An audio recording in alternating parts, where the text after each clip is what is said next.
Nathan Judo. I'm here with Wolves reporter. It is Mr. Liam Keane. Liam, Spurs 2, Wolverhampton Wanderers 2. For me, with that fight back, that's a good point. We'll take that.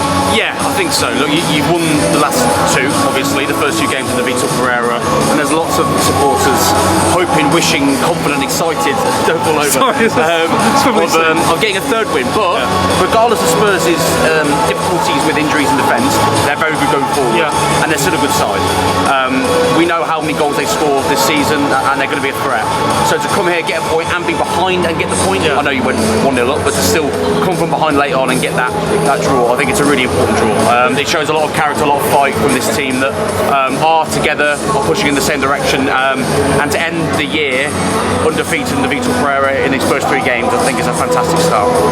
3 changes with various different amounts of success. Yeah. Let's talk about the good first. Wang Hee-chan in. So obviously scored that goal at the end against Manchester United, and what a fantastic free kick, well worked, and a brilliant move, and fair play, he's making the right decisions at the right times. He is. It was a brilliant set piece, straight off the training ground. It's a wonderful finish, just off the post. Really difficult for the goalkeeper to get to. Really impressive, and the relief on his face I thought was really nice to see. The fans backing Wang, who has had a lot of stick this season. It was a big goal for the club and the player. So a really nice moment for him, and hopefully with Cunha again, a band that we're expecting to come eventually. For him to be in some good form is only going to be good news for us. And then the frustrating thing is, so soon afterwards, those same old errors, those ugly errors, rear their heads. Yeah, 17 goals conceded from set pieces in 19 Premier League games. It's obviously a major issue. Now they managed to stop that in the first 2 games under Pereira. This is a wake-up call, as it should be already. For the stats this season, that this team is still not out of the woods when it comes to those kind of issues. So yeah, it's a very simple corner. He gets the run, Bentancur does. He gets the run on Andre. Dawson very flat-footed, then loses the race to get to the ball really, and it's a good header and a good goal. The second goal as well, disappointing really in the manner in which it happens. Obviously the penalty save is massive. Sar obviously does very well with that, and it's a shame that they concede in the time they do just before half time. It's a poor goal to concede. Dawson again not in the right position. Rodrigo Gomez and Andre both step off Johnson rather, and it's a very easy goal for them. So for Wolves to overcome that's what I meant, João Gomez. Wolves to overcome that, and a pretty flat second half really, and get a point in the manner in which they did, I think is a brilliant point. Like we say, making changes, Hwang who did the business, and if you're not doing the business then you're off, and Bellegarde got the call today and had a poor 45 minutes, and then you replaced. And it's looking like, even though it's the same players, the substitution, the timing of them, some of the players that are coming on. I mean, Gonzalo Guedes, I thought had an excellent substitute impact again today. Whether he's starting, whether he's on whether he needed a Portuguese coach, I don't know. But he looks like a different player at this moment in time.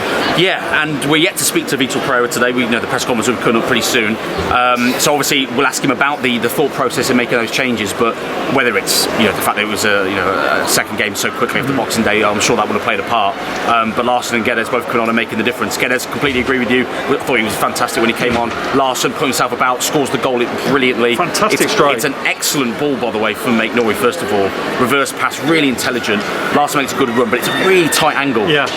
On his weak foot to get that into the roof of the net, it's a fantastic finish. His 7th goal of the season, by the way, this season. I know sneaking up on you. Exactly. It's been a few weeks since he scored, but that is a really good return from a player who's never played in the Premier League before. So the way the Wolves get back into it is more pleasing than anything really. And as you say, with those changes, I think Bellegarde may be waiting for his next start for a little while. And look, at the same time, they could have gone and won it. And Matt Doherty, it was a good save really by Forster in the end. It was end to end. I mean, they could have lost this game as well. So I think, in all, it was a good result.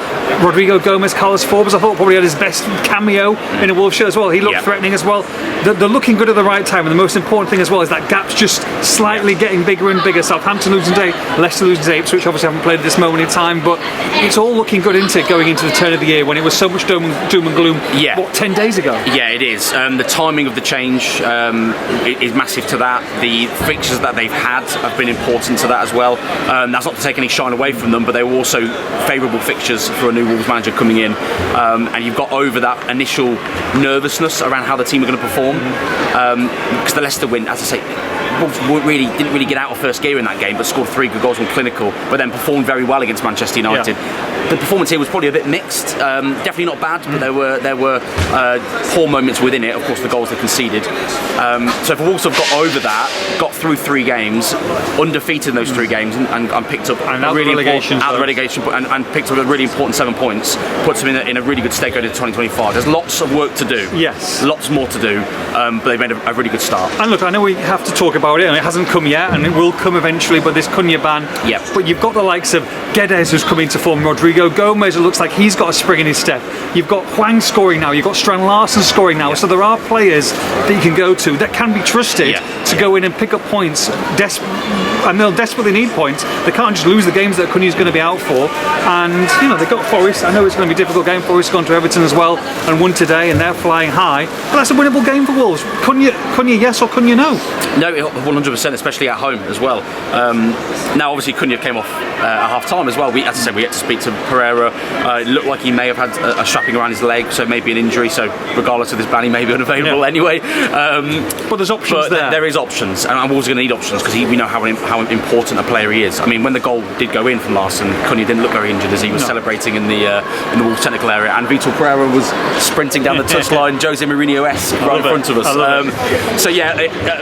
They're going to need options because Cunha is so important to this team. And he was brilliant in that first half. He was really good in that first half. But Wolves players, as you just said there, with Guedes, Larsen, Wang, are coming into form at the perfect time.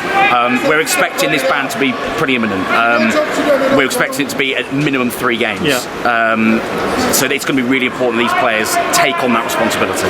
And of course, before this Forest game, that'll be January the 1st. That means the transfer window will be open. Wolves will be available to sign a centre-back. We all know it's going to happen. We all know, well, hopefully it's going to happen. I mean, goodness me, I don't want to be on February the 3rd on deadline day going, oh my goodness. Well, they've got a bit of time. You don't expect them to be in before Forest, but then you've got the FA Cup game, so not another league game until January the 14th or 21st. So they've got chances, haven't they, time to get this appointment right. But Craig Dawson came in today, Totti Gomez injured, didn't have his best game, and you do feel that a strong centre-back presence that's needed in this team, and if it isn't, it should be okay. I think so.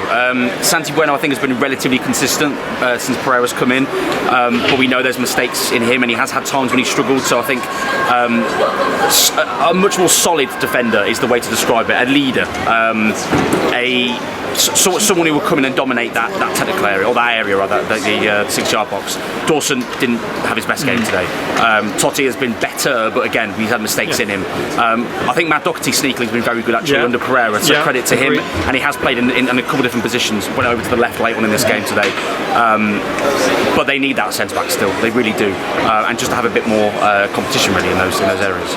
Spurs 2, Wolves 2 for the post-match reaction. Make sure you log on to expressandStar.com.